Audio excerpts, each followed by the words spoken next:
Continuing where I left off, there were 3 squadrons, 3 commanders, weaving right and left. Behind each one there came 2 files of 6 boy riders in open column, bright in the sun, and a trainer to each column.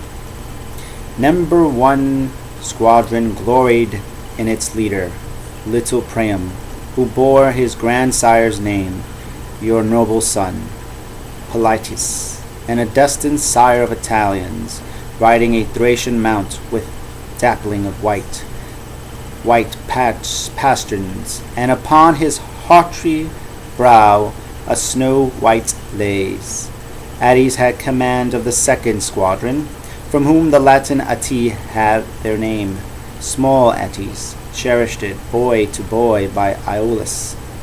3rd and last and handsomest of all came Iolus, riding a Sidonian mount, given him by the glowy beauty Dido, to be a keepsake and a pledge of love. The other troopers rode Sicilian horses of old Acestus.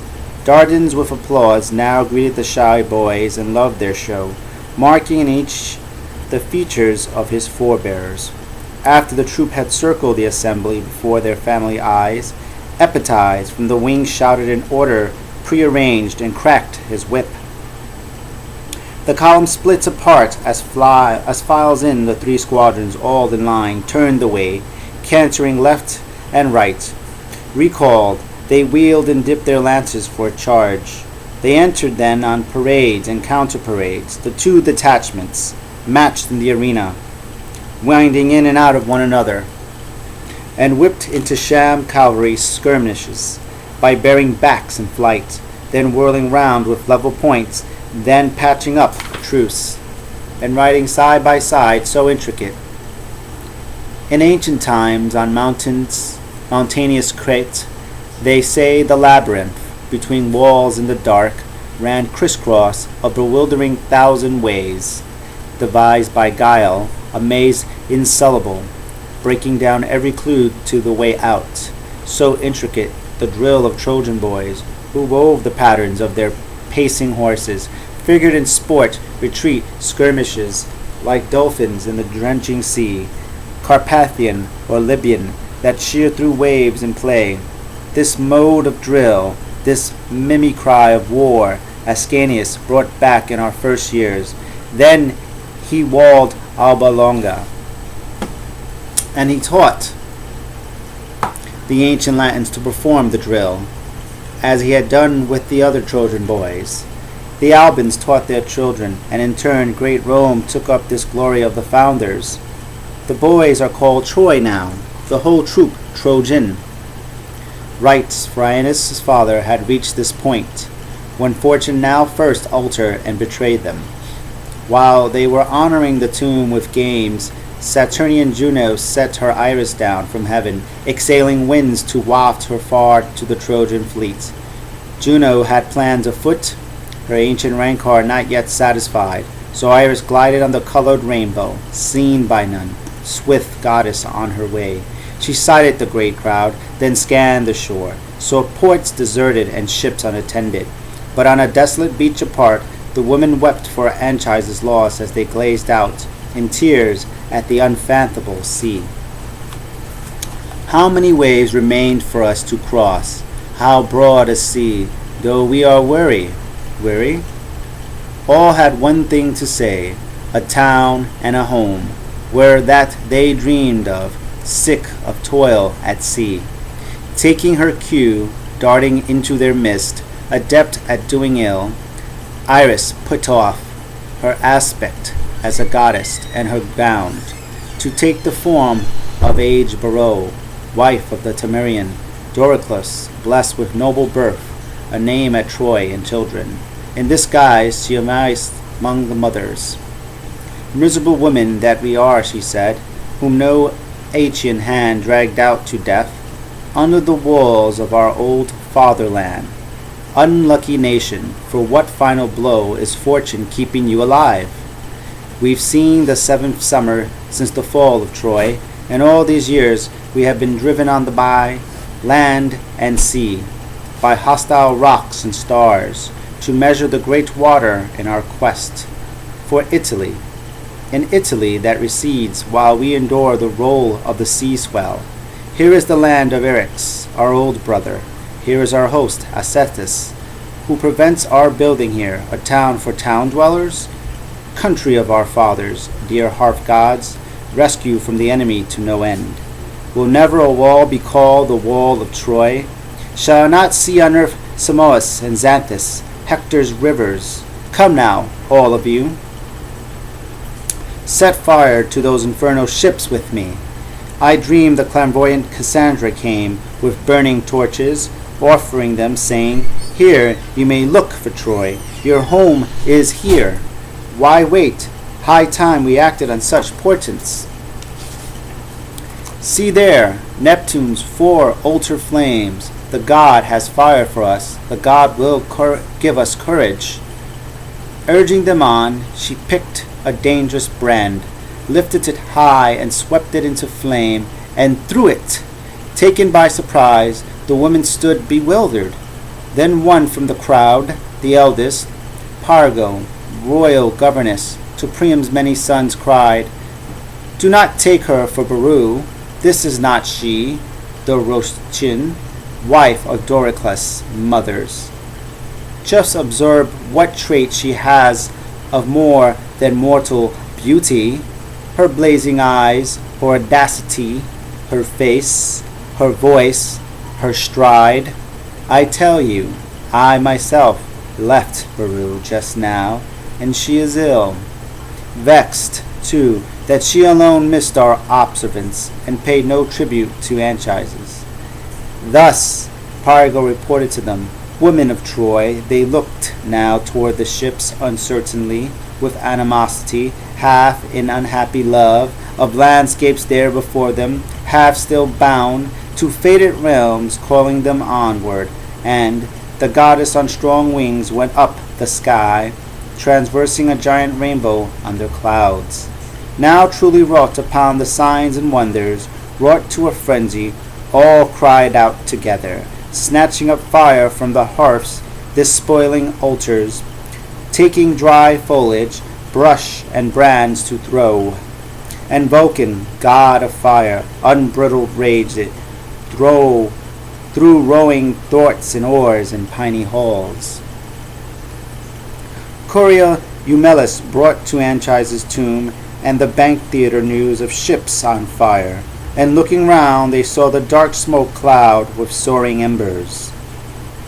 First to act, Ascanius, as he had led his troop rejoicing, now whipped on his horse to reach the mutinous camp, and winded trainers could not hold him back.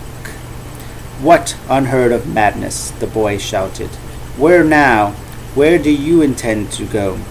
Poor, miserable women of our city, not the enemy, not the Argive camp, but your own hopes are what you burn. Look here, am I your own Ascanius? And he hurled before their feet his hollow helm, put on for the sham battles. Meanwhile, in all haste, Aeneas came, and the Trojan companies. But the women scattered here and there in fear along the beaches, in the woods, wherever they could take cover in rock caves, ashamed it to face the daylight, face what they had done. For now they knew their own, and their shocked hearts were free of Juno. Not on that account did fires lit by them lose power or yield to counteraction. Under wetted oak the culking smoldered and exuded smoke as the great sluggish heat ate into halls, and the contagion seeped all through the body. Neither men's force nor streams of water prevailed on it. Now God-fearing Aeneas rent the shirt upon his shoulders, throwing wide his hands, he begged high heaven for help. Almighty Jupiter, unless by now you loathe all Trojans to the last man, if divine kindness shown in ancient days can still pay heed to mortal suffering, grant that our fleet survive this fire. Father, even now, at the last moment, save the frail affairs of Trojans from destruction. Otherwise, do what now remains to do. with your consuming bolt, with your right hand, if I deserve it, blast me and overwhelm us. Scarce had he spoken when a black storm broke in wild fury with spouting rain, while peals of thunder shook the low lands and high places. Down from the whole sky the torrents came in dense murk, black as pitch out of the south, and ships were filled up, half-burnt timbers drenched, till all the fires were out, and all the hulls, except for 4, delivered from the burning. Aeneas had been stunned by the mischance, and could not rest, turning this way and that, with him, coping with momentous questions. Should he forget the destiny foretold, and make his home in Sicily, or try again for Italy? Notice, an older man, and one whom Pallas Tratonio had taught his famous thoughtfulness, she gave him answers as to the meaning of the god's great wrath, or what the pattern of the fates required. Nautis addressed Aeneas to give him heart. Sir, born of immortal, let us follow where our fates may lead, or lead us back, whatever comes. All fortune can be mastered by endurance. You have Ascanius, a Dardanian, divine in lineage. Make him your consular, congenial as he is in all your plans. And now these ships are burnt. Hand over to him the number of those they might have carried, those too weary of your great quest, your seafaring, men who have long lives, women worn out on shipboard, feeble men afraid of danger. Set them apart and let them have their city. Here in this land, the tired ones, and they may with permission call their own town Acetha. His old friends' plan attracted him, but still Aeneas wondered, all the more torn between anxieties of all kinds, as now black night borne upward in her car possessed the sky. Out of the dark from heaven his father's image seemed to float suddenly and speak. My son, dearer to me than life while life remained, and pitted now against the fate of Troy, I come by Jove's command, who drove away the fire from your ships. Being moved to pity in heaven's height at last, obey the counsel, beautiful as it is, now given by Nautis. Embarked for Italy, chosen men the bravest. In Latium you must battle down in war, a hard race, hard by nurture and by training. First, however, visit the underworld, the halls of this, and through profound Avernus come to meet me, son. Black Tartarus, with its grim rail of shades, is not my home, but radiant gatherings of godly souls I have about me in Elysium.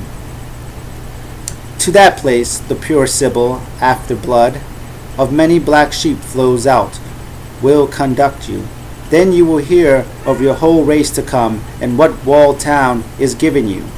Farewell! Night passes midway on her wheeling course, and cruel sunrise fanned me with a breath her laboring team exhaled. And after speaking, he faded like thin smoke into the air. Aeneas cried, So soon? Where to then? Must you vanish? Are you taking flight from someone? Who can forbid you to be held by me? So he called out the turn to poke the embers, to the drowsing fire in his hearth, and paid humble duty to the Lar of Troy, and Vesta's shrine, the goddess of the hearth, with ground meal, as in ritual sacrifice, and in a full incense casket. Then at once he called his captains, told Acestus first of Jove's command, as taught by his dear father, and now what now stood decided in his mind. No long exchange, no dissent from Acestus. They listed for the town the older women, and set aside men so inclined it, who felt no need of winning honor. The remainder built new thwarts, replaced burned timbers, fitted oars and rigging.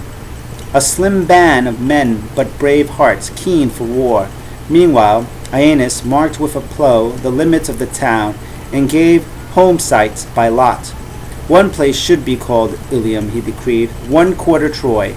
Acestus, Trojan that he was, took pleasure in his new realm, proclaiming an assembly, and giving laws to the Senate now convoked. Then on Mount Eryx's height a shrine was built, hard by the stars, to Venus of Idalia, and round about Ichaz's tomb they left a hollow grove with an attendant priest. I'm going to leave it off there, and thank you for watching. If you like what you're watching, continue to view. You don't have to subscribe, but if you like it, give it a thumbs up. If you dislike it, come down, subscribe, and I'll see you in the next video. Bye.